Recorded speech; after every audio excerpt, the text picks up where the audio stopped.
ঝালকাঠির নলছিটির কুমারখালীতে মৃত নদী দখল করে বাঁধ নির্মাণের অভিযোগ উঠেছে প্রভাবশালীদের বিরুদ্ধে। অভিযোগ আছে আদালতের নিষেধাজ্ঞা উপেক্ষা করে নদীতে বাঁধ দিয়ে মাছ শিকারের পায়তারা করা হচ্ছে।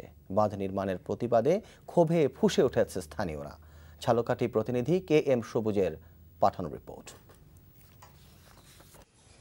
4 দশক আগে ঝালকাঠির কুমারখালী এলাকায় সুগন্ধা নদীর বুক চিরে জেগে ওঠে চর।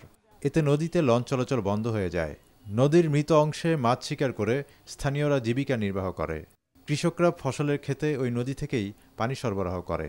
এ অবস্থায় গত 16 এপ্রিল স্থানীয় এক প্রভাবশালী মরা নদী দখল করে নদীতে বাঁধ দেওয়ার কাজ শুরু করে। স্থানীয়দের আবেদনের প্রেক্ষিতে আদালত বাঁধ নির্মাণের উপর নিষেধাজ্ঞা আরোপ করেন। নিষেধাজ্ঞা অমান্য করেও কাজ চালিয়ে যাওয়ায় ক্ষোভে ফুঁসে উঠেছে স্থানীয় জেলে ও কৃষকরা। আমরা মাছ ধরতে পারবো না, মাছ ধরতে দেবে না, পানিতে হাতও দিতে দেবে না। 300 জেলেরা যদি এই নদী বাদ দেওয়া হয় তাহলে একেবারে মনে করেন বাঁচা করে মারা যাইবে। সরেজমিনে দেখা যায় চর থেকে মাটি কেটে বাঁধ নির্মাণের কাজ চলছে। জনগণের নদী, রেকার্ডিও নদী জনগণের কাছে যেন ফেরত দেয়, এইটাই আমাদের অনুরোধ। ক্যামেরার সামনে কথা বলতে রাজি না হয়ে মোবাইল ফোনে অভিযুক্ত অলিউল ইসলাম রুনু জানান, মন্ত্রণালয়ের অনুমতি নিয়েই বাঁধ নির্মাণ করা হচ্ছে।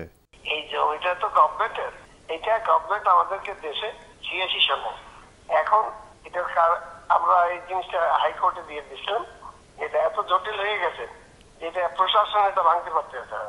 দখল দূষণের মধ্যে দিয়ে আমরা একদিকে আমরা সকলে বিপর্যস্ত অবস্থায় আছি, অপরদিকে আমরা এখন দেখি যে নদীগুলো কীর্তনখোলা এবং কুমারখালী যে নদীগুলো বাদ দিয়েও এক ধরনের ভরাটের মধ্যে দিয়ে এইগুলো ধ্বংস করার একটা চক্রান্ত চলছে। বিষয়টি আদালতের মাধ্যমে নিষ্পত্তি হবে উল্লেখ করে এ ব্যাপারে কথা বলতে রাজি হননি জেলা প্রশাসক মিজানুল হক চৌধুরী। তবে শিগগিরই কুমারখালী মৃত নদীর বাঁধ নির্মাণ বন্ধ ও উন্মুক্ত জলাশয় বন্দোবস্ত না দেওয়ার জন্য প্রশাসনের কাছে দাবি জানিয়েছেন ভুক্তভোগীরা। NTV news desk.